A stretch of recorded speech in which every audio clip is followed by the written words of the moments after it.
आप सभी का एक बार फिर से सहयोग में स्वागत है। मैं हूँ राजेश्वरी और मैं एक बार फिर से आप लोगों के साथ यूजीसी नेट दिसंबर 2024 की अभ्यास श्रृंखला लेकर प्रस्तुत हूँ। कल हमने 33 प्रश्न तक किए थे, उसके आगे आज हम बात करेंगे। प्रश्न है, अर्धसंवृत स्वर निम्न में से कौन सा है? इसमें 1 2 किया गया है, यहाँ पे 33 के बाद 34 होना चाहिए।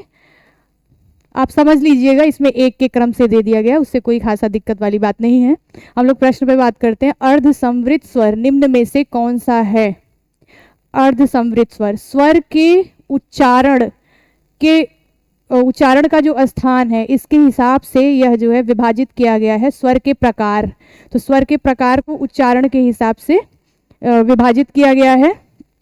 इसमें पूछा है क्या? अर्ध संवृत, तो मुख के खुलने और बंद होने के कितना मुख उच्चारण में, स्वर के उच्चारण में मुख का कितना प्रयोग हो रहा है, इसके हिसाब से जो है इसका नाम रखा गया है।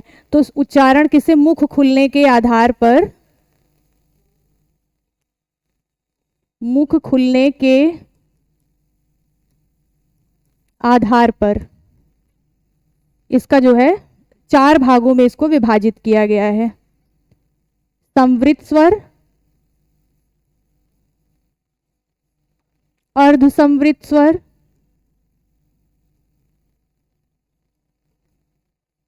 विवृत स्वर और अर्धविवृत स्वर।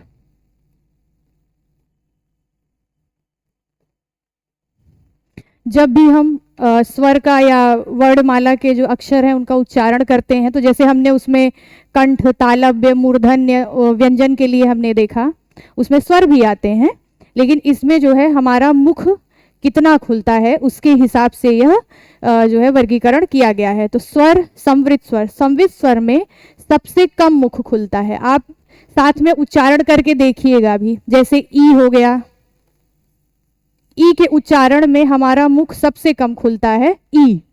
ऐसे दीर्घ ई, ऊ और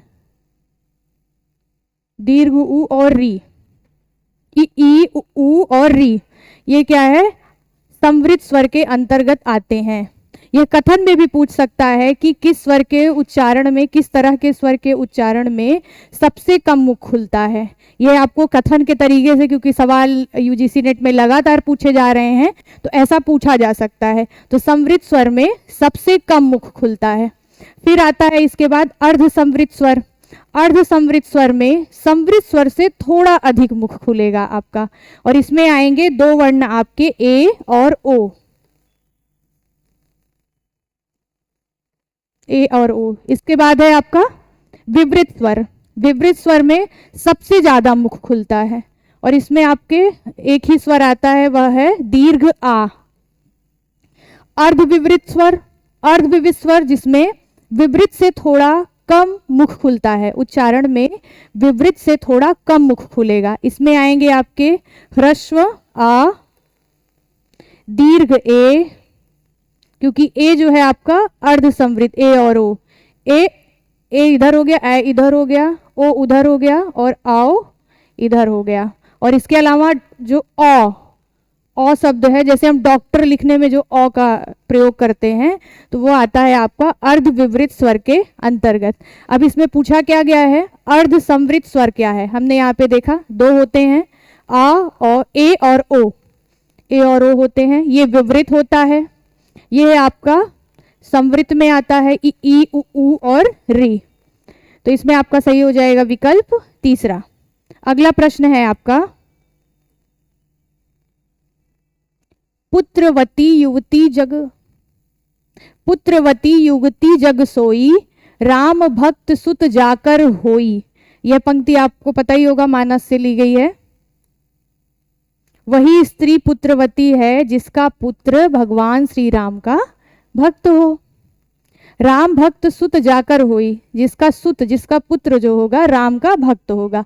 पूछा क्या है? पंक्तियों में गुणीभूत व्यंग का कौन सा भेद है? अब गुणीभूत व्यंग क्या है? तो आपने पाश्चात्य में पढ़ा होगा ध्वनि सिद्धांत। सिद्धांत के व्याख्याता कौन है? आनंदवर्धन है। आनंदवर्धन ने काव्य के मूल में ध्वनि को सर्वाधिक महत्व दिया है। इसके लिए उन्होंने बल्कि कहा भी है ना, ध्वनिरात्मा काव्य से, काव्य के मूल का ध्वनि ही जो है काव्य की आत्मा है।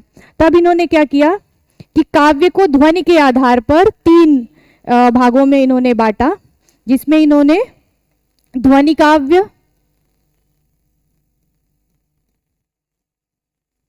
फिर उसके बाद दूसरा हो गया गुणीभूत व्यंग्य काव्य, और तीसरा हो गया चित्र काव्य, चित्रात्मक काव्य। तो इसमें से इस दोनों को, ये जो ध्वनि काव्य और गुणीभूत व्यंग्य काव्य है, इसको इन्होंने कहा उत्तम काव्य। गुणीभूत व्यंग्य काव्य को इन्होंने कहा मध्यम काव्य, और इसको अवर। अवर से तात्पर्य होता है कि जिसमें काव्य में, क्योंकि उन्होंने काव्य की आत्मा ध्वनि को माना है, तो इसमें इन्होंने ध्वनि काव्य में क्या होता है, ध्वनि सर्वाधिक दिखेगी काव्य में, तब वो ध्वनि काव्य होगा। गुणीभूत में वह वाच्यार्थ और व्यंग्यार्थ, वाच्यार्थ का मतलब होता है सामान्य अर्थ, व्यंग्यार्थ का अर्थ होता है विशिष्ट अर्थ। तो इनके कहने का मतलब इसमें जो ध्वनि काव्य में विशिष्ट अर्थ सर्वाधिक उत्तम होता है, गुणीभूत व्यंग्य काव्य में विशिष्ट जो अर्थ होता है काव्य का वह मध्यम होता है। चित्र काव्य में, चित्रात्मक काव्य जो होता है, इसमें क्या होता है कि जो व्यंग्य होता है वह होता तो है पर वह दिखाई नहीं देता है। ये 3 तरीके से इन्होंने जो है आनंदवर्धन ने काव्य के जो है भाग किए, और किसके, ध्वनि के आधार पे, विशिष्टता के आधार पे। ध्वनि से मतलब यहाँ पे विशिष्टता, व्यंग्यार्थ और वाच्यार्थ का जो है इसमें वो है। तो व्यंग्य का हमने बताया आपको ध्वनि हो गई, विशिष्ट अर्थ हो गया, और वाच्यार्थ का मतलब क्या होता है, सामान्य अर्थ जो होगा। अब इसमें इन्होंने पूछा क्या है, इसका भेद कौन है, तो फिर इसके भेद भी बताए हैं उन्होंने अपने सिद्धांत में। जैसे गुणीभूत जो काव्य है इसके इन्होंने 8 भेद बताए हैं, 8 में से 4 यहाँ दिए हुए हैं, और आपको बताने के लिए कहा है कि इसमें से कौन सा होगा। तो जैसे इसमें जो पंक्ति दी गई है, पुत्रवती युवती जग सोई, राम भक्ति सुत जाकर होई, तो इसमें क्या है, दोनों ही पद व्यंग्यार्थ और वाच्यार्थ स्पष्ट हैं। तो जिसमें स्पष्ट होते हैं वो अनूढ़ व्यंग होता है। तुल्य प्राधान्य में क्या होता है, तुल्य प्रधान में होता है कि दोनों समान रूप से होंगे, वाच्यार्थ भी और व्यंग्यार्थ भी समान अर्थ और विशिष्ट अर्थ दोनों जब समान होंगे तो विशिष्ट होगा। संदिग्ध में क्या होता है, ना सामान्य स्पष्ट हो पाता है ना विशिष्ट अस्पष्ट हो पाता है। अब अपरांग में क्या होता है, अपरांग व्यंग्य में होता यह है कि उसमें जैसे जो कहने का तरीका है, भाव है, रस है, वह सब जो है स्पष्ट होते हैं, तो उसको कहते हैं अपरांग व्यंग्य। तो यहाँ पे पूछा क्या है कि कौन सा व्यंग्य होगा, तो इसमें क्या है, राम भक्त सुत जाकर सोई, जाकर हुई, वही स्त्री जो है पुत्रवती युवती स्त्री होगी जिसका पुत्र जो है भगवान राम का जो है भक्त होगा। तो इसमें क्या है, दोनों ही बातें स्पष्ट हैं, तो इसलिए यहाँ पे मतलब व्यंग्यार्थ और वाच्यार्थ स्पष्ट है, तो यहाँ पे हो जाएगा आपका अनूढ़ व्यंग। तो यहाँ पे हो जाएगा आपका अनूढ़ व्यंग। अगला प्रश्न है, निम्नलिखित में से कौन से युग्म सही हैं। अभी हमने पढ़ा संवृत विवृत, उच्चारण के मुख खुलने के आधार पे उच्चारण से इसका वर्गीकरण है। तो संवृत में हमने बताया आ ई उ री, तो संवृत उ बिल्कुल है। विवृत में हमने बताया दीर्घ आ होगा, इसमें क्या दिया है, ह्रस्व दिया है, तो ये आपका गलत हो गया। इसके अलावा क्या है, स्पर्श व्यंजन, तो स्पर्श व्यंजन हिंदी वर्णमाला में 25 होते हैं। क वर्ग से लेकर के पा वर्ग के जितने भी व्यंजन हैं वह स्पर्श व्यंजन के अंतर्गत आते हैं। संघर्षी व्यंजन कौन सा होता है, संघर्षी व्यंजन है हा। लुंठित, लुंठित मतलब जिसके उच्चारण में जिह्वा का घर्षण होता है, जैसे कि र शब्द के उच्चारण में क्या होता है, जिह्वा का घर्षण होता है, तो लुंठित क्या है, रा हो जाएगा आपका। ला क्या है, ला की ध्वनि पार्श्विक ध्वनि है, पार्श्विक ध्वनि ला हो जाएगी। तो इसमें आपका सही कौन सा हो जाएगा, पहला और दूसरा, ए और बी विकल्प आपका सही हो जाएगा। अगला प्रश्न है, कारक का सही अनुक्रम है। संज्ञा सर्वनाम को जोड़ने के लिए जो का, की, के, ने, मी, से द्वारा, उसे ही हम कारक कहते हैं। अब इसके जो है क्या पूछा है इसमें, इन्होंने क्रम पूछा है, तो हमें पता है कर्ता, कर्म, करण, संप्रदान, अपादान, संबंध और अधिकरण। तब इसके क्रम हमें मिलाने हैं। तो यहाँ पे बीच से पूछा है, तो कर्ता, कर्म, करण, करण के बाद आएगा संप्रदान, संप्रदान के बाद आएगा अपादान,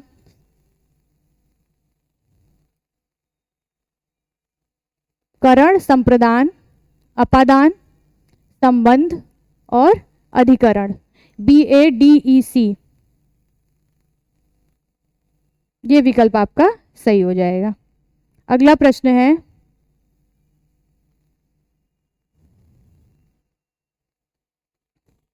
पंक्ति है, काव्य शोभा करान धर्मान अलंकार प्रक्षते। काव्य की शोभा बढ़ाने वाला ही जो है क्या, वो काव्य, काव्य शोभा करान धर्मान अलंकार, मतलब काव्य की शोभा किससे, अलंकार से ही बढ़ती है। काव्य की शोभा बढ़ाने वाला कौन है, वह है आपका अलंकार। तो पूछा है, ये है पंक्ति किसकी है, बहुत बार पूछी गई है, इसमें कोई बहुत व्याख्या करने की जरूरत नहीं है। तो ये आपको सभी को पता है कि ये पंक्ति किसकी है, दंडी की है। दंडी का जो काव्यादर्श है इनकी रचना, और ये 6वीं 7वीं शताब्दी के आसपास आते हैं। अगला प्रश्न है आपका,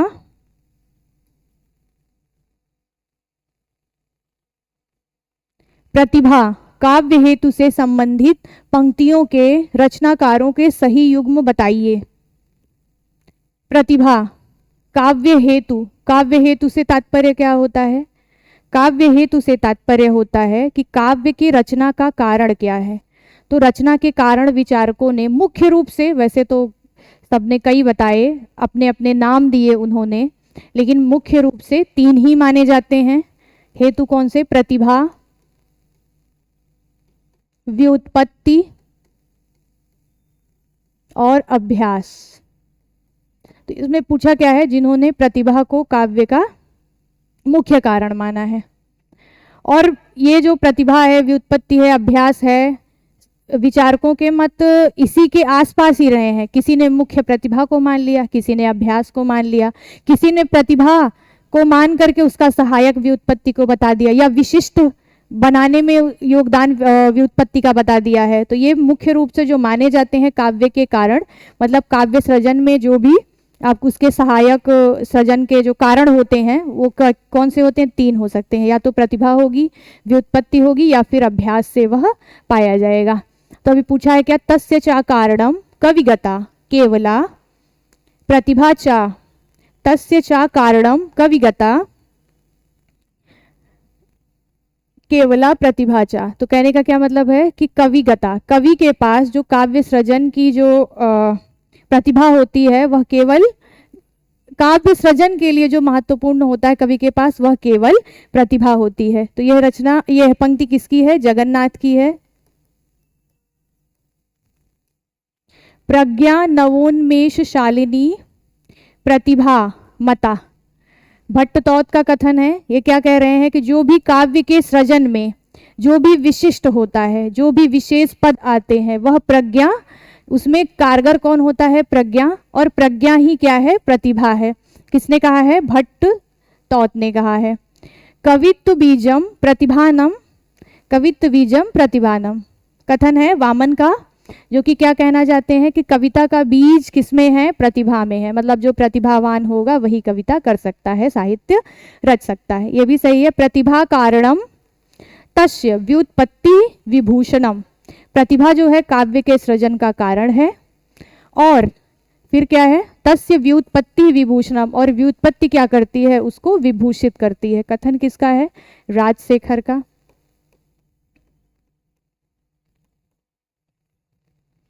काव्यम तु जायते जातु कश्चित प्रतिभावता, पंक्ति किसकी है, कई बार पूछी गई है, ये भामा की पंक्ति है।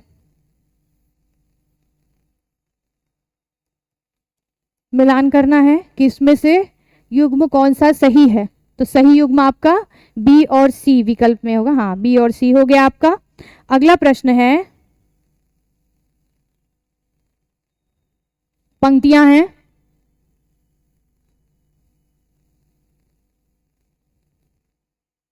पंक्तियां हैं आपकी, गुरुपदेशाध्येषु शास्त्रम जड़धियोपलम।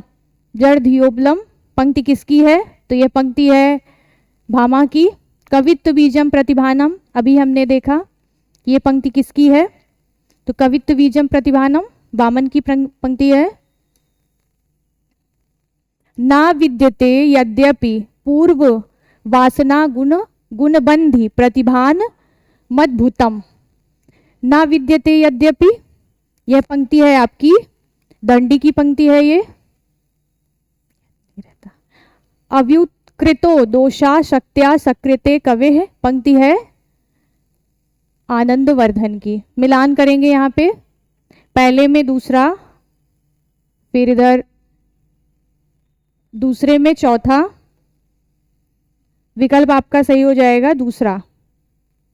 अगला प्रश्न है, कविता है, कविता का कवि से मिलान करना है। टूटा पहिया कविता किसकी है?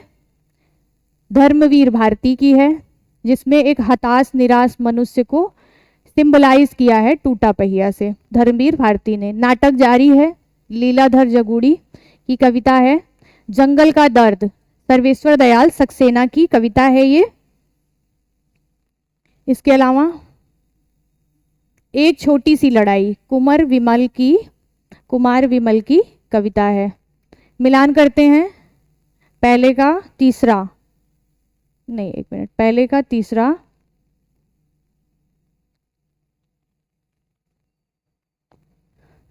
इसमें तीन ही विकल्प दिए हुए हैं, चौथा इसमें प्रिंट नहीं हुआ है, यहाँ पे हम लोग बना लेते हैं।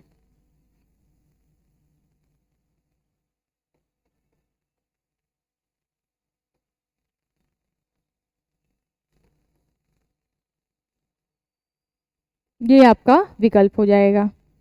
अगला प्रश्न है, अंधेरे में कविता का 1964 में आशंका के द्वीप अंधेरे में नाम से प्रकाशन किस पत्रिका में हुआ?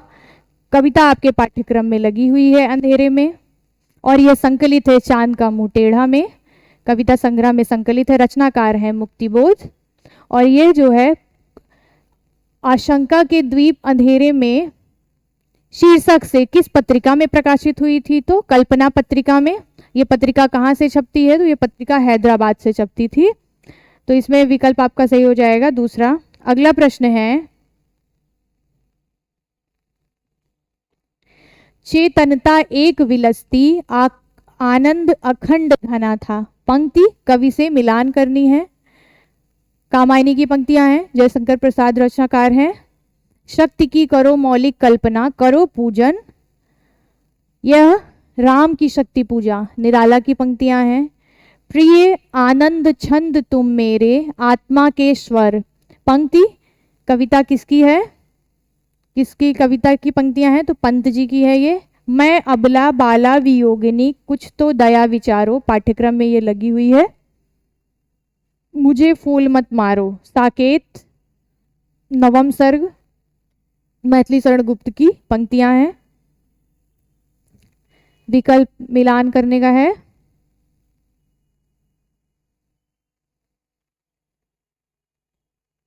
दो एक, दूसरा विकल्प आपका सही हो जाएगा।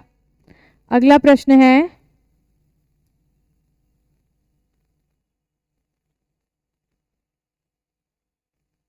नागार्जुन, नागार्जुन की मिलान है इसमें, तो नागार्जुन की रचना से मिलान करना है। पाषाणी, पाषाणी नागार्जुन की रचना है, जिसमें क्या है, अहिल्या के जीवन का संघर्ष दिखाया गया है, उसकी यातना को दिखाया गया है, उसकी पीड़ा को दिखाया गया, और इसी बहाने से इन्होंने स्त्रियों की समस्या को भी दिखाया है। भारतीय समाज में स्त्रियों के संघर्ष को, उनकी चुनौतियों को भी अहिल्या के पीड़ा को के साथ साथ प्रस्तुत किया है नागार्जुन ने। भवानी प्रसाद मिश्र की रचना है, कविता है बुनी हुई रस्सी, इसके लिए इनको साहित्य अकादमी पुरस्कार भी प्राप्त हुआ है। अज्ञेय का हरी घास पर क्षणभर, पाठ्यक्रम में लगी हुई कविता है ये, और इनकी कविता संग्रह भी है ये। जयशंकर प्रसाद का महाराणा का महत्व, इसमें चित्तौड़ के राजा महाराणा प्रताप जी के शौर्य गाथा या उनकी कहानी चित्रित है। तो ये हो गई आपकी, इसमें मिलान करना है, ए में दूसरा और बी में पहला 4। तो तीसरा विकल्प आपका सही हो जाएगा। अगला प्रश्न है, पंक्तियां हैं और किस रचना में प्रयोग की गई हैं। आदमी का घर जब जलता है तब उसे दुख होता है। ये देखिए रचनाएं इसमें जितनी ही दी हुई हैं, विपदका, द्रोही, गैंग्रीन, हरश्रृंगार, ये सारी की सारी रचनाएं, कहानियां जो है अज्ञेय की है। तो ये आदमी का घर जब जलता है तब उसे दुख होता है, ये द्रोही कविता है अज्ञेय की। वह चाहता था एक कदम इन सबके जीवन से निकल जाए, एकदम, एक कदम नहीं एकदम, वह चाहता था एकदम इन सबके जीवन से निकल जाए। ये कहानी है हरश्रृंगार, कहानी से लिया गया है ये। धर्म वही धर्म जिसे तुम एक स्कूल की नौकरी के लिए बेच खाते हो। यह पंक्ति किस कहानी से ली गई है। तो एक पंक्ति है विपदका की। मुझे ऐसा लग रहा था कि इस घर पर जो छाया घिरी हुई है वह अज्ञात रहकर भी मानो मुझे भी वश में कर रही है। पंक्ति है गैंग्रीन कहानी की। और ये सारी ही कहानियां अज्ञेय की हैं। और इसमें से गैंग्रीन जो है, जो कि पहले रोज नाम से प्रकाशित थी, आपको पता है बाद में ये गैंग्रीन नाम से प्रकाशित हुई। अगला प्रश्न है, मिलान करते हैं इसका।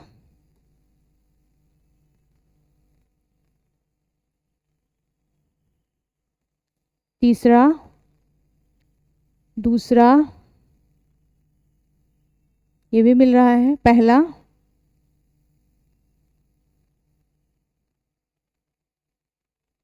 विकल्प, ये गड़बड़ है, डी में हो जाएगा पहला। एक सेकेंड रुकिए जरा, मिलान करते हैं। ये गैंग्रीन का हो गया, धर्म वही है विपदका का हो गया, और ये हरश्रृंगार का हो गया। तो दूसरे में चौथा हो गया और पहले में दूसरा हो गया। ये आपका विकल्प सही हो जाएगा। अगला प्रश्न है, गोदान के आधार पर कौन से कथन सत्य हैं। गोदान के आधार पे कौन से कथन सत्य हैं। बेईमानी का धन जैसे आता है वैसे ही जाता है।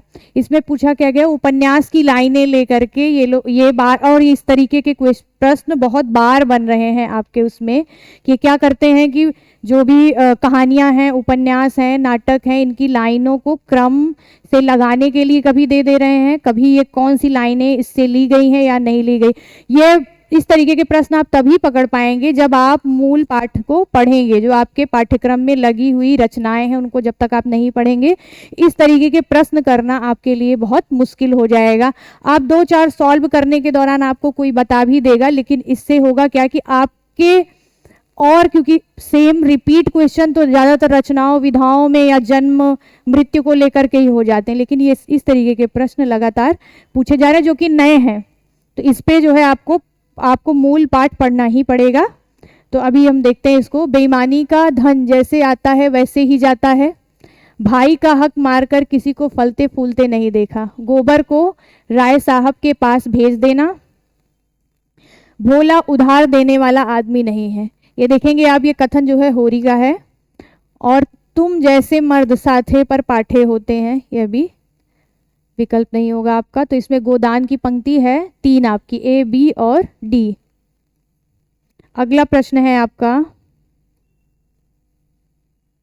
निपुणिका कौन से उपन्यास की पात्र है। पाठ्यक्रम में है बाणभट्ट की आत्मकथा उपन्यास है, जो कि हजारी प्रसाद द्विवेदी का है, और इसमें से ही ये पंक्ति ली गई है आपकी। ये पात्र जो हैं इसी में से, जिसमें सुचरिता है, भट्टिनी है, और इसके अलावा नायक जो है बाल कृष्ण भट्ट, बाण भट्ट हैं ही इसके नायक हैं। और इसके अलावा जो है निपुणिका हो गई, सुचरिता हो गई, ये सब भट्टिनी हो गई, ये सब क्या है इसके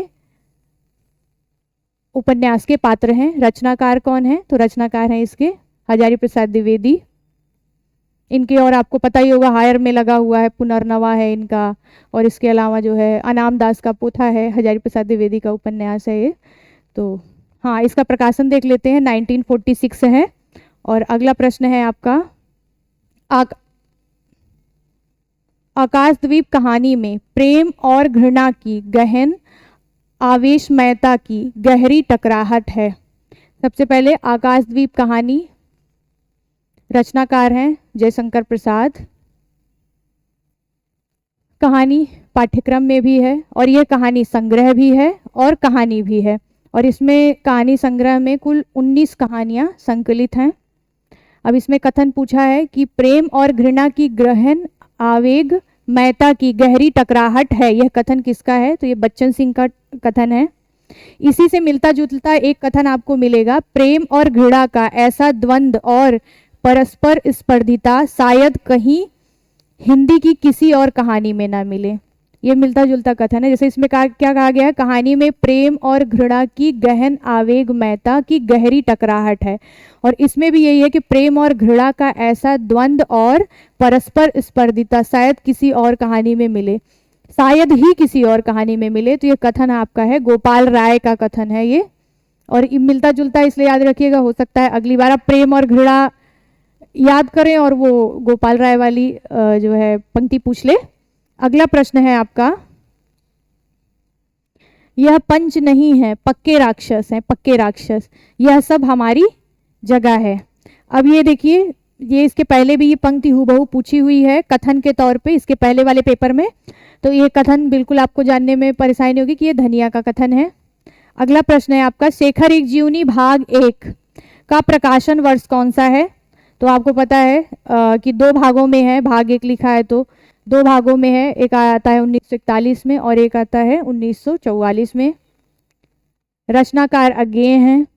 इसमें जो कथा का नायक है शेखर, उसका मनोविज्ञान कैसे काम करता है उस बच्चे का, वो कितना उसके विद्रोही स्वभाव का, उसके जीवन की घटनाएं, कैसे वह उन घटनाओं के बारे में सोचता है, कैसे बात करता है, कैसे समझता है, ये जो है इसमें उसके मनोविज्ञान का चित्रण किया गया है शेखर एक जीवनी में। और वह ये फ्लैशबैक उसमें चल रहा होता है। फ्लैशबैक मतलब पीछे सोच रहा होता है, वो शैली इसकी फ्लैशबैक है कि अपने जेल में बैठा है, कारागार में, और वो अपने जीवन की जो घटनाएं हैं वो स्मृतियों में जाकर के सोच रहा होता है, बचपन से लेकर के बाद तक की सारी घटनाओं को।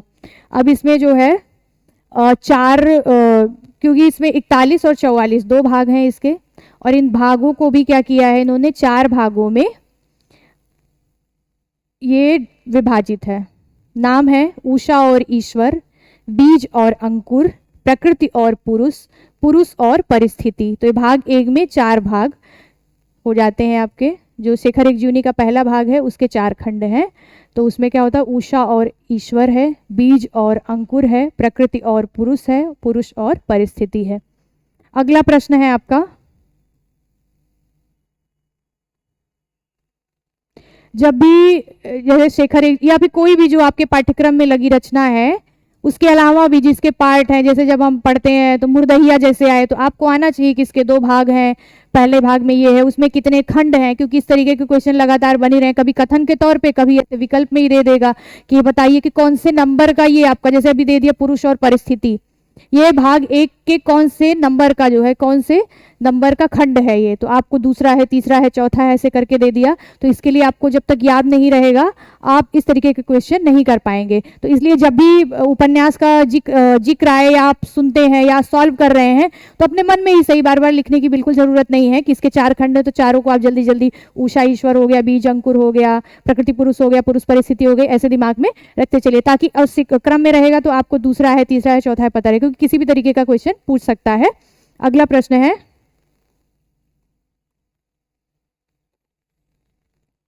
इस बार मोर्चे पर जाना पड़ेगा, हिंदू राज कायम करने के लिए पहले गांव में ही लोहा लेना पड़ेगा।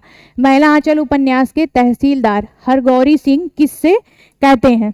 महिला आंचल उपन्यास जैसे ही आए हमें इसका प्रकाशन वर्ष, फिर इसके रचनाकार, इन सब के बारे में तुरंत ही स्मरण हो जाना चाहिए। अब इसमें पूछा क्या है कि ये कथन है किसका? तो इसमें ये काली टोपी वाले नौजवान से ये बात कौन कहता है? तहसीलदार हरगौरी सिंह कहते हैं। इससे संबंधित और भी क्वेश्चन है तो उसी समय इसका जो है और इस पे हम विस्तृत बात करेंगे। राग दरबारी में वर्णित शिवपालगंज में स्थित कॉलेज का क्या नाम था? राग दरबारी श्रीलाल शुक्ल की रचना है। स्वतंत्रता के बाद का भारत कैसा है? स्वतंत्रता के बाद भारत में जो व्यवस्थाएं हैं, शिक्षा परिवर्तन को लेकर के जितने भी मानदंड रखे गए थे, जितनी भी उम्मीदें लगाई गई थी, जो व्यवस्थाएं बनी हैं, उसको कुछ सत्ता के लोग कैसे हथिया करके अपने स्वार्थ हित में उसका प्रयोग करते हैं। ये शिवपालगंज एक गांव है, उसी गांव को आधार बना करके श्रीलाल शुक्ल ने भारत के सभी गांवों में चल रही अव्यवस्था को व्यंग्यात्मक तौर पे बताने की कोशिश की है इसमें, और बहुत ही अच्छे तरीके से, चाहे वो हर विषय, वो शिक्षा व्यवस्था हो सकती है, वह गांव की राजनीति हो सकती है, वह जो है युवा पीढ़ी कैसे सोचती है यह हो सकती है, वह गांव का जो एक आम व्यक्ति है वह किस तरीके से अपने अधिकारों के लिए लड़ रहा है, परेशान है, यह दिखाया गया है। इसके अलावा एक अबोध व्यक्ति कैसे मोहरा बना करके कुछ समझदार बुद्धिजीवी लोगों का मोहरा बन करके कैसे इस्तेमाल किया जाता है, एक तरीके से कठपुतली के तौर पे सामने किसी को वो प्रेजेंट कर देते हैं और पीछे से खुद गवर्न कर रहे होते हैं। ये पूरी कहानी जब आप देखेंगे, उसका पात्र है जो मंगल दास, आप जान रहे होंगे उसको, तो वो किस तरीके से वैद्य जी उसका इस्तेमाल करते हैं, उसको प्रधान बनाते हैं, पीछे से सारी गवर्निंग पावर उनके पास होती है। ये सारा ही जो है राग दरबारी जो है बहुत ही, आप कहेंगे ना कि अगर आप थोड़ा सा सोचने समझने की अच्छी शक्ति रखते हैं, गांव को बेहतर समझते हैं, तो वो एकदम आपके आसपास के ही पात्र आपको मालूम होंगे राग दरबारी के। और जो व्यंग्यात्मक लहजा है श्रीलाल शुक्ल जी का, जरूर पढ़िए और इसको पढ़ने तक ही सीमित मत रहिए, इसके बारे में सोचिए। और आपके आसपास ऐसे हर किरदार आपको मिल जाएंगे जिनमें किसी में आपको वैद्यनाथ दिखेंगे, किसी में रूपन दिखेंगे, किसी में इनका बड़ा बेटा दिखेगा, किसी में रंगनाथ भी दिखेगा। जैसे रंगनाथ है, वैद्यनाथ जो है उनके भांजे हैं जो बाहर से पढ़ करके आए हैं, उनमें नई सोच है, नई चेतना है, और वो चीज़ों को समझने संवेदना है, आज़ादी के मायने वो समझते हैं। लेकिन वो आते हैं गाँव में और वो जब इतनी राजनीति देखते हैं, किस तरीके से आम लोगों को परेशान किया जा रहा है, उनको कैसे पपेट बना करके इस्तेमाल किया जा रहा है, ये सब देख करके उनमें बहुत अंतर्द्वंद आता है, बहुत परेशान। लेकिन वो अंत में क्या दिखाया गया है कि वह वापस चले जाते हैं। तो ये है आपका राग दरबारी। और इसमें पूछा गया है कि स्थित कॉलेज का नाम क्या है? छंगामल विद्यालय इंटर कॉलेज नाम है। अगला प्रश्न है आपका, नागार्जुन के उपन्यासों को कालक्रम में व्यवस्थित करिए। नागार्जुन के उपन्यासों को कालक्रम में व्यवस्थित करना है।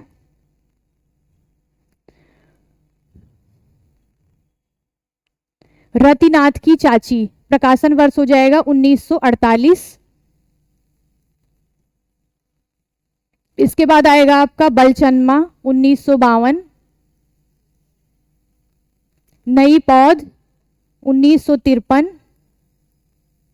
बाबा बटेश्वर नाथ, अभी प्रकाशन पहले लिख लेते हैं, 1954। उसके बाद वरुणा के बेटे है 1957 में। रतिनाथ की चाची जो उपन्यास है बहुत ही अच्छा नागार्जुन का उपन्यास है। हाँ, एक इनका बहुत पूछता है, इनका मूल नाम क्या है? वैद्यनाथ मिश्र नाम है इनका। अब इसमें देखते हैं रतिनाथ की चाची जो इनका उपन्यास है, इसमें उन्होंने मिथिलांचल की एक संघर्ष करती महिला का जीवन दिखाया है, वो कैसे किस तरीके से अपने जीवन में संघर्ष कर रही होती है। फिर है आपका बलचन्मा एक नायक है जो कि समाज में अत्याचार के विरुद्ध लगातार लड़ रहा होता है। नई पौध उपन्यास में इन्होंने असंगत विवाह दिखाया है, जर्जर सामाजिक मान्यताओं के बीच कैसे मानवता संघर्ष करती है, ये इन्होंने नई पौध में दिखाया है। बाबा बटेश्वर नाथ एक वृक्ष है बरगद का, जिसको बचाने के लिए गांव के लोग जो कृषक हैं वो किस तरीके से संघर्ष करते हैं, ये इन्होंने इस बाबा बटेश्वर नाथ उपन्यास में बहुत ही बखूबी चित्रित किया। वरुणा के बेटे मिथिलांचल के जो मछुआरे हैं उन पर आधारित है ये।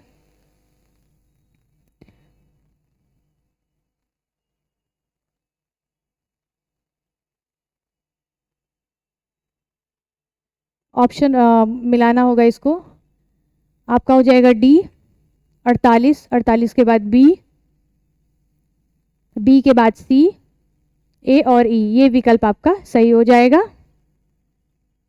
अगला प्रश्न है नई 57।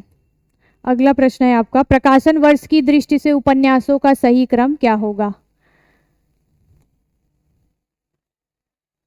उपन्यास है त्रिवेणी, तारा, परीक्षा गुरु, चंद्रकांता और आदर्श हिंदू।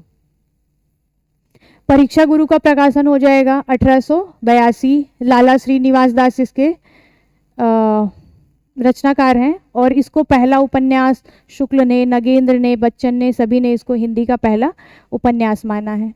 इसके बाद है चंद्रकांता, चंद्रकांता के रचनाकार हैं देवकी नंदन खत्री। अब इसके बाद बचता है त्रिवेणी। त्रिवेणी आपने को ज़्यादा त्रिवेणी सुनने के बाद याद आ रहा होगा, एक निबंध संकलन है, रामचंद्र शुक्ल जी का है, जिसमें उन्होंने जायसी, सूरदास, तुलसीदास तीनों पर ही एक बहुत विस्तृत और सुलझी हुई समीक्षा प्रस्तुत की है, तो वो त्रिवेणी। लेकिन ये त्रिवेणी जो है उपन्यास में पूछा गया है, तो इसका पूरा नाम हो जाएगा त्रिवेणी व सौभाग्यश्री। इसके अलावा तारा व शत्रकुल कमलिनी, ये पूरे उपन्यास का नाम है, तारा व शत्रकुल कमलिनी। इसका प्रकाशन है 1902 ईस्वी में। आदर्श हिंदू लज्जाराम मेहता का उपन्यास है, इसका प्रकाशन होगा 1914 में। इसके बाद आता है त्रिवेणी। त्रिवेणी का प्रकाशन हुआ है 1890 में हुआ है। अब इसको हमें मिलाना है। सबसे पहले हो जाएगा आपका बी के बाद आपका हो जाएगा सी के बाद आपका हो जाएगा 1890 त्रिवेणी, फिर उसके बाद 1902 डी और आदर्श हिंदू ई, बी सी ए। इसमें विकल्प आप करेक्ट करिएगा, इसमें क्योंकि और कोई भी विकल्प मिल नहीं रहा है, तो ये मानेंगे हम। लेकिन डी और ई, जो ई और डी इन्होंने इसको गलत कर दिया है, क्योंकि जो त्रिवेणी है वह सौभाग्यश्री, ये उपन्यास 1890 में लिखा गया है, और ये आदर्श हिंदू 1914 में लिखा गया है। तो इसलिए इसमें आपका विकल्प तो ये सही होगा, लेकिन इसको आप करेक्ट करिएगा, यहाँ पे इस पे प्रिंट गलत है, और ये शायद उसमें भी वैसे ही पूछा था, या फिर हो सकता है टाइपिंग में एरर हो, इसको आप सही करिएगा जो है। अगला प्रश्न है आपका, पात्र हैं और उपन्यासों से मिलान करना है।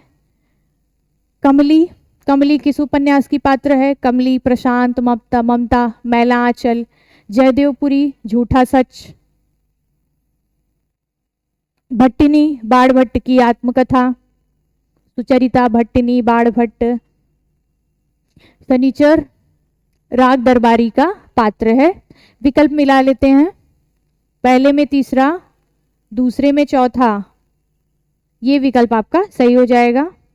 अगला प्रश्न है, चढ़ली जवानी मोरा अंग अंग फड़के से कब हुई हैं गवना हमार भौजिया। मैला आंचल आंचलिक उपन्यास है, आप सभी को पता है।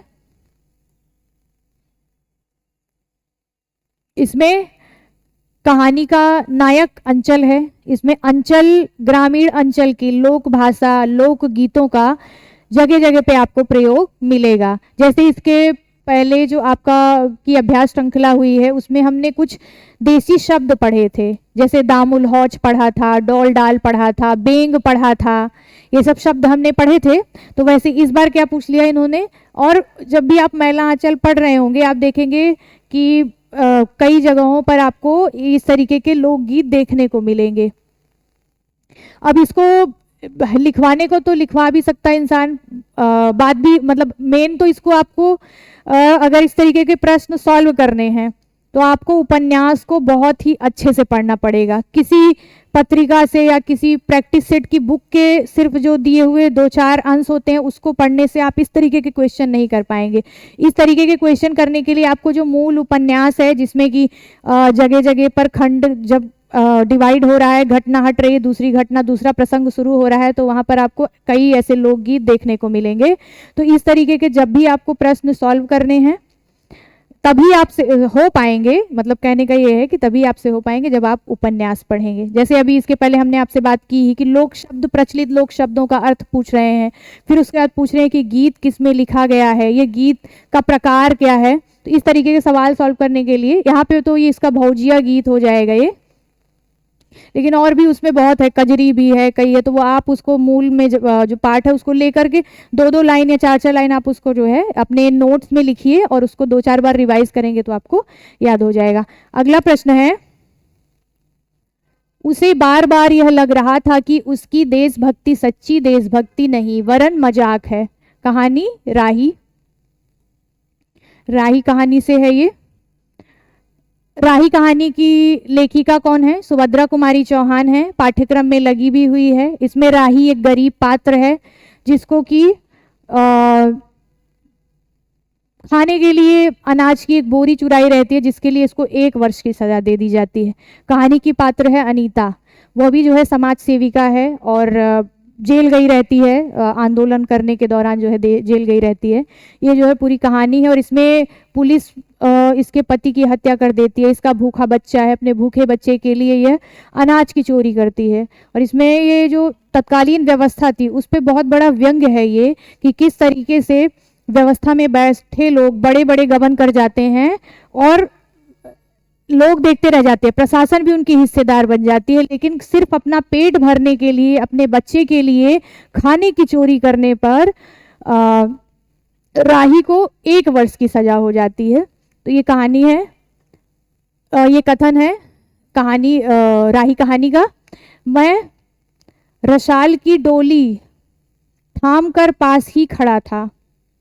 मैं रशाल की डोली थाम कर पास ही खड़ा था। कानों में कंगना कहानी है, पाठ्यक्रम में लगी हुई, 1913 में प्रकाशन हुआ है उसका, यह पंक्ति उसकी है। पिता कहानी किसकी है? ज्ञान रंजन की है। मैंने देखा प्रकाश से धुंधले नीले आकाश के तट पर जो चमगादड़ नीरव उड़ान के चक्कर काट रहे थे। गैंग्रीन कहानी पढ़ी होगी आपने, ये वहीं से है।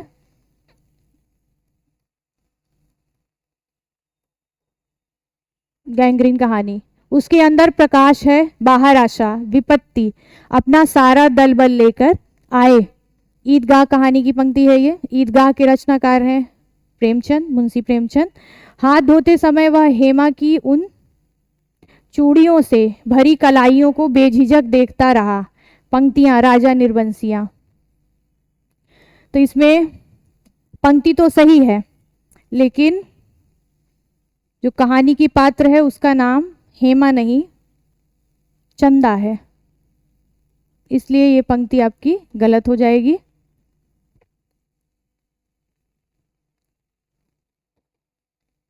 हाँ, पहला और चौथा, ए और डी विकल्प आपका सही हो जाएगा। अगला प्रश्न है,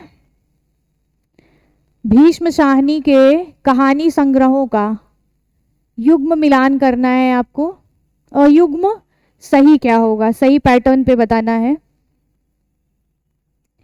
पहली कहानी भटकती राख, पहला पाठ भाग्य रेखा, डायन और पाली। इसमें सबसे पहले आएगी, नहीं क्रम नहीं, इसमें प्रकाशन सही कौन सा है यह मिलाना है। ये बताना है। तो सबसे पहली जो इनकी कहानी भीष्म शाहनी की है वो भटकती राह की है, 54 उसका प्रकाशन है। इसके बाद आता है पहला पाठ। पहला पाठ का प्रकाशन हो जाएगा आपका 1957। भाग्य रेखा, भाग्य रेखा का प्रकाशन हो जाएगा आपका 1953, ये सही है। डायन, डायन का प्रकाशन आता है 1989। पाली कहानी 1998 में, सही है। तो विकल्प आपका सही हो जाएगा ए और ई। डायन कहानी पाली का 1989।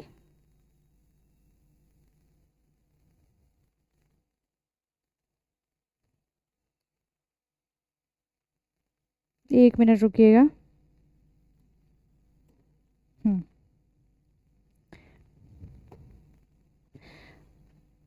पाली कहानी का है 1989, डायन का हो जाएगा 1998।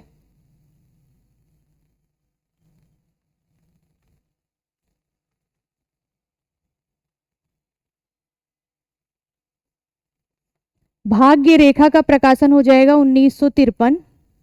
भटकती राह का प्रकाशन हो जाएगा 1966, ये आपका सही है। हाँ, हम उसको भाग्य रेखा समझ रहे थे ना। और पहला पार्ट हो जाएगा आपका 1957 में। इसमें आपका विकल्प सही हो जाएगा ए और बी, ये विकल्प आपका सही हो जाएगा। प्रकाशन स्मरण से निकल गया था। कानों में कंगना कहानी संवत 1970 में कौन सी पत्रिका में प्रकाशित हुई? संवत 1970, हम लोग 1913 पढ़ते हैं, तो संवत है तो हम इसमें 1913 में, क्योंकि हमें 1913 ज़्यादा याद रहता है तो हम उसमें 57 जोड़ लेंगे, तब भी हमें 1970 ही प्राप्त होगा। तो ये क्या है, पहली बात तो ये आप संवत याद रखिए, क्योंकि कथन में पूछ सकता है संवत 1970 किस पत्रिका में प्रकाशित हुई थी, तो इंदु पत्रिका में प्रकाशित हुई थी। अगला प्रश्न है, ले लिया भार अपने सिर पर मनु ने, यह अपना विषम आज हंस पड़ी उषा प्राची नभ में, देर नर अपना राजकाज, देख नर अपना राजकाज। ले लिया भार अपने सिर पर मनु ने, यह अपना विषम आज हंस पड़ी उषा प्राची नभ में, देख नर अपना राजकाज। पंक्ति किससे है? तो पंक्ति इड़ा से ली गई है, कामायनी की पंक्तियां हैं। कामायनी का प्रकाशन आपको पता है 1935 है। रचनाकार है जयशंकर प्रसाद। इसमें 15 सर्ग हैं, चिंता, आशा, श्रद्धा, काम, वासना, लज्जा। और इसके अलावा जो है ये इड़ा या तो काम, वासना, लज्जा, उसके अलावा संघर्ष हो जाएगा, कर्म हो जाएगा, ईर्ष्या हो जाएगा, इड़ा हो जाएगा। इड़ा के बाद आएगा आपका स्वप्न, संघर्ष, और उसके बाद निर्वेद आ जाएगा। निर्वेद के बाद दर्शन, दर्शन के बाद रहस्य, रहस्य के बाद आनंद आएगा। तो ये आपका जो है ईड़ा सर्ग से लिया गया है। अगला प्रश्न है, जामुन का पेड़ के आधार पर सूची का मिलान करना है। जामुन का पेड़ कृष्णचंद्र है, उनकी कहानी है और ये व्यंग्यात्मक कहानी है। इसमें जो है प्रशासनिक व्यवस्था पर व्यंग किया गया है। सरकारी काम काज में लगे जो प्रशासन में बैठे लोग हैं वह किस तरीके से उनकी नकारापन है उनका, और वो आलसी कितने ज़्यादा हैं, लोग को की समस्या से उनको कोई लेना देना नहीं है, और वो सिर्फ बातों को घुमा करके एक दफ्तर से दूसरे दफ्तर, और हर वर्ग के जो अधिकारी हैं वो एक दूसरे पर काम टालने का काम करते हैं इसमें। तो इस पे क्या किया है कृष्णचंद्र ने, जामुन का पेड़ व्यंग किया है। जो एक आदमी है, हवा आंधी चलती है और वो जामुन के पेड़ के नीचे गिर जाता है। अब उसको पेड़ काटने के लिए, उसको उससे निकालने के लिए का जो पूरा इंसिडेंट है उसी की पूरी कहानी है, और ये एक व्यंग है। इसमें व्यवस्था पर बहुत ही बड़ा जो है सटायर किया गया इस पे। तो अब इसमें जो पूछा क्या गया, वाक्य किसने किसने कहा है? अच्छा हुआ कि तना तुम्हारे कूले पर गिरा, अगर कमर पर गिरता तो रीढ़ की हड्डी टूट जाती। वो बेचारा पेड़ के नीचे दबा हुआ है जामुन के, और लोग आ रहे हैं बस उसको सांत्वना दे करके चले जा रहे हैं, निकालने की कोई जो है कोशिश नहीं कर रहा है। तो ये कथन है माली का। क्या है? अच्छा हुआ कि कथन है माली का, मगर इस तरह तो मैं मर जाऊंगा। आदमी का कथन, हमारा विभाग किसी भी हालत में इस फलदार वृक्ष को काटने की इजाजत नहीं देता। कथन है सेक्रेटरी का, मतलब इंसान उसके नीचे दबा हुआ है लेकिन विभाग में जो है इजाजत नहीं देंगे क्योंकि वो वृक्ष फलदार है, मतलब वृक्ष की या किसी अन्य चीज की कीमत ज्यादा हो गई है इंसान से ज्यादा। फिर क्या है, मगर एक आदमी की जान का सवाल है। कथन किसका है? क्लर्क का है, क्योंकि क्लर्क और सेक्रेटरी बात कर रहे होते हैं तब ये वहीं का कथन है। इसमें मिलान करना है।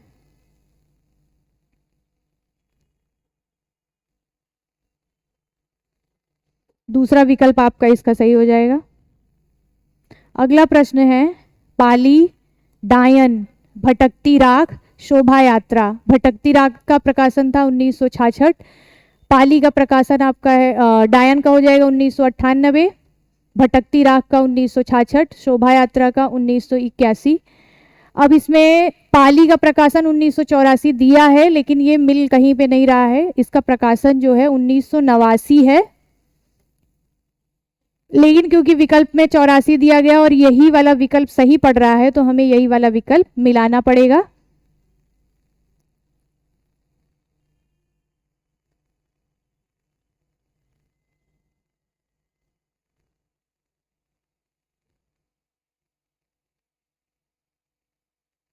ये आपका सही हो जाएगा 2-1 ये। लेकिन पाली का जो प्रकाशन है वो 1989 है, तो हो सकता है कभी रचना की तरह पूछ लेगा। तो 84 तो मुझे नहीं मिला, कहीं पे भी मिल रहा है इसका जो प्रकाशन 1989 में ही मिल रहा है, लेकिन इसमें यही विकल्प है। तो अगर आप एग्जाम में जाएं अगर ऐसा विकल्प मिले तो छोड़ना नहीं है, प्रश्न करके आइएगा। चीफ की दावत में उपेक्षिता और परिवार में कूड़ा करकट की तरह छिपाई जाने वाली वृद्ध माँ का महत्व उजागर करके प्रतीकात्मक ढंग से परंपरा का महत्व दिखाया गया है। कथन किसका है? चीफ की दावत भीष्म साहनी की कहानी है। मध्यवर्गीय परिवार जो है उसके दिखावा, उसमें जो ओछापन है वह दिखाया गया है कि किस तरीके से जब वो अपनी घर के परिवार के जो बड़े बुजुर्ग हैं उनको लोगों के सामने ले आने में असहज महसूस करता है, और अपनी माँ को उनके चीफ श्यामनाथ है कहानी का जो मुख्य पात्र है श्यामनाथ, उनके चीफ उनके घर आने वाले रहते हैं। तो वो ये चाहता है कि माताजी, क्योंकि वो गांव की जो हमारी माताएं होती हैं साधारण वेशभूषा रखती हैं, अपनी लोक भाषा अपने गांव की बोलियों में बात करती हैं, तो ये बात जो है श्यामनाथ और उसकी पत्नी को बिल्कुल भी अच्छी नहीं लगती, वह इससे जो है अपमान महसूस करते हैं। तो जब इनके चीफ आते हैं तो ये चाहते हैं कि इनको कहीं छुपा दिया जाए, और चीफ जो है वो जहाँ सामनाथ की पत्नी जो है मध्यवर्गीय जो समाज है उसके खोखलेपन को व्यक्त करती हैं, वहीं चीफ के माध्यम से लेखक ने, जो कि एक संभ्रांत सोसाइटी से समाज से बिलोंग करता है और वो बहुत ही समृद्ध है, उसके भीतर घर के जो बड़े बुजुर्ग हैं उनके प्रति जो मूल्य है, उनके प्रति जो सम्मान की भावना है, गांव की जो परंपरा है, संस्कृतियां हैं, उनके प्रति जो उनका जुड़ाव है, वो जो है एक मतलब पढ़े लिखे समझदार व्यक्ति को जो है इसमें कहानी के पात्र के रूप में दिखा करके भीष्म साहनी जो है मध्यवर्गीय जो परिवार है उसकी मानसिकता को एक तरीके से व्यंग्यात्मक तरीका भी आप कह सकते हैं, या फिर ये कह सकते हैं कि जो उसमें जो दिखावापन है वो किस तरीके से उसको ओछा बनाता है, उसमें मूल्यहीनता कैसे बढ़ती जा रही है, ये दिखाया गया है इसमें। तो ये कथन किसका है? विश्वनाथ त्रिपाठी का है। कहानी और प्रकाशन वर्ष है सुखमय जीवन।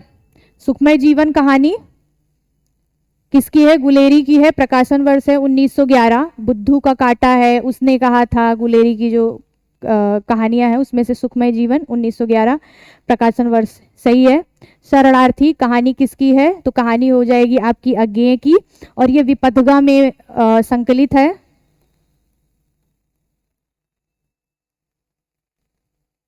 विपथगा कहानी संग्रह जो है अज्ञेय का, उसी में ये शरणार्थी कहानी संकलित है। इंस्टॉलमेंट कहानी है भगवती चरण वर्मा की, इसमें इसका प्रकाशन है 1936 में। ठुमरी, ठुमरी कहानी का 59 भी मिलता है, कहीं 60 भी मिलता है। रेणु का कहानी संग्रह है ये। फिर उसके बाद कहानी है आपकी रास्ता इधर से है, रघुवीर सहाय की, प्रकाशन 1936। इसका प्रकाशन वर्ष है 1972। रघुवीर सहाय की कहानी है। तो इसमें से आपका सी और ई गलत हो जाएगा। पूछा है युग्म सही कौन सा है, तो ए, बी और डी। ए, बी और डी, चौथा विकल्प आपका सही हो जाएगा। अगला प्रश्न है आपका, रचना और रचनाकार से सुमेलित करना है आपको। विधाएं दी हैं। माटी की मूर्त, संस्मरणात्मक, इसमें जो हाँ संस्मरणात्मक रेखा चित्र में आता है ये। रचनाकार कौन है? राम वृक्ष वेणीपुरी। ठुमरी बाबा, ठुमरी बाबा स्मृति की रेखाएं महादेवी वर्मा का जो संस्मरण है, संग्रह है उसका, उसी में संकलित है ये। जामुन का पेड़, अभी हमने 2 क्वेश्चन पहले ही सॉल्व किया है। कृष्णचंद्र की कहानी है, व्यंग्यात्मक कहानी है। आप हुदरी आत्मकथा है रमणिका गुप्ता की, एक जिद्दी लड़की की आत्मकथा रमणिका गुप्ता की, 2015 में प्रकाशित हुई है ये। इसमें मिलान करते हैं, आपका विकल्प दूसरा सही हो जाएगा। अगला प्रश्न है आपका, निम्न में से पंक्तियों और नाटक का मिलान करना है। बकरी को क्या पता था मशक बन के रहेगी, पानी भरेंगे लोग और कुछ ना कहेगी। यह पंक्ति तो बकरी नाटक आपके में लगा है। ये अंधेर नगरी देकर के कंफ्यूज करने का, क्योंकि उसमें भी बकरी के ऊपर जो दीवार गिर जाती है उसी पे पूरा प्रसंग है अंधेर नगरी में। लेकिन ये जो पंक्ति है ये बकरी नाटक की है, सर्वेश्वर दयाल सक्सेना का नाटक है। जो आदमी जितना ज्यादा साथ रहे, एक हवा में सांस ले, उतना ही ज्यादा अपने को एक दूसरे से अजनबी महसूस करता है। आधे अधूरे की पंक्तियां हैं ये, आधे अधूरे की पंक्तियां हैं। अगला प्रश्न, अगला जो ऑप्शन है आपका सी, उसमें कथन है, निस्संदेह अनंत देवी के इंगित पर कुमार गुप्त नाच रहे हैं। एक घूट प्रसाद का नाटक है, जो एकांकी में भी गिना जाता है 1930 में, और कुछ लोग उसको हिंदी की पहली एकांकी भी मानते हैं। लेकिन ये अनंत देवी किस नाटक की पात्र हैं, तो वो हैं स्कंदगुप्त की हैं। सौभाग्य और दुर्भाग्य मनुष्य की दुर्बलता के नाम है, ध्रुवस्वामिनी जयशंकर प्रसाद का नाटक है, प्रकाशन 1933।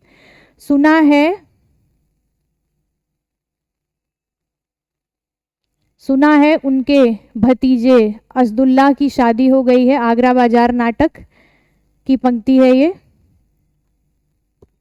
तो इसमें आपका ए और सी सही नहीं है, तो ए और सी आपका सही नहीं है। अगला प्रश्न है, चूरन अमल वेद का भारी, जिसको खाता श्याम सलोना, जिसको खाते कृष्ण मुरारी, मेरा पाचक है पचलोना। आपको तुरंत ही याद आ गया होगा कि ये पंक्ति अंधेर नगरी की है।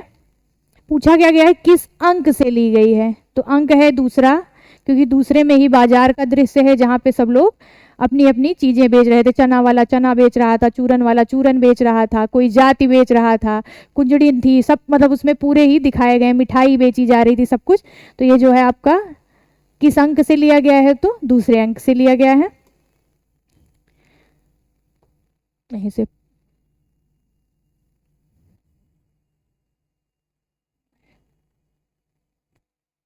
कथन है, प्रकृति क्रियाशील है, समय मनुष्य और स्त्री की गेंद लेकर दोनों हाथ से खेलता है। हाँ, प्रकृति क्रियाशील है, समय मनुष्य और स्त्री की गेंद दोनों हाथ से लेकर के खेलता है। यह कथन स्कंदगुप्त नाटक के किस पात्र का है? विकल्प है धातुसेन, मातृगुप्त, भटार्क।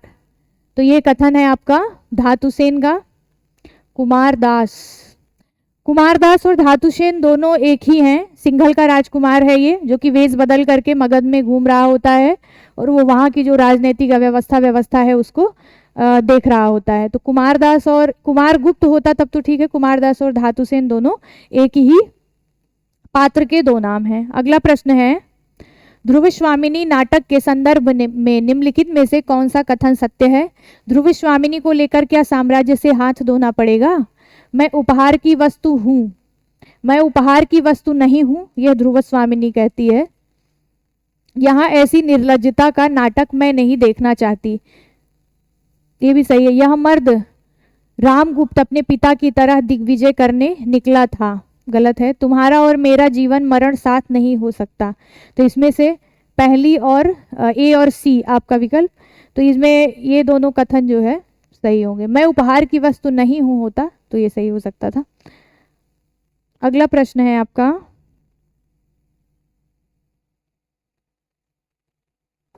नाटककार और नाटक का मिलान करना है। हरि कृष्ण प्रेमी का नाटक है, शिव साधना है, रक्षाबंधन है, इनके कई नाटक हुए। उदय शंकर भट्ट का कामना नाटक जयशंकर प्रसाद का है। उपेंद्रनाथ अश्क का तौलिए है, छठा बेटा है। और उदय शंकर भट्ट का मत्स्यगंधा है, उसके बाद विश्वामित्र है, शक विजय है, मौर्य विजय, चंद्रगुप्त मौर्य इनके नाटक हैं। तो इसमें विकल्प मिलान करते हैं। सी में चौथा, आपका चौथा विकल्प सही हो जाएगा। इसी के साथ आज की अभ्यास श्रृंखला यहीं पे समाप्त करते हैं। कल हम फिर आपसे मिलेंगे इसके आगे की श्रृंखला लेकर। तब तक आप निरंतर अभ्यास करते रहिए और प्रैक्टिस सेट जरूर आप, हो सकता है किसी दिन आपकी पढ़ाई मिस हो जाए, लेकिन समय निकाल करके 1 घंटे 2 घंटे का ही सही अभ्यास जरूर करना है। प्रैक्टिस सेट जरूर लगाइए और व्याख्यात्मक लगाइए। और बहुत ऐसे क्वेश्चन होंगे जिनके आप अभ्यास, जो आपकी बुक होगी उसमें क्रॉस चेक जरूर करिए। कभी कभी क्या हो रहा है, सन प्रकाशन थोड़ा गड़बड़ हो जाता है कि तो आप नगेंद्र या शुक्ल की, बच्चन सिंह की बुक से जरूर मिलाइए और अभ्यास करते रहिए। धन्यवाद।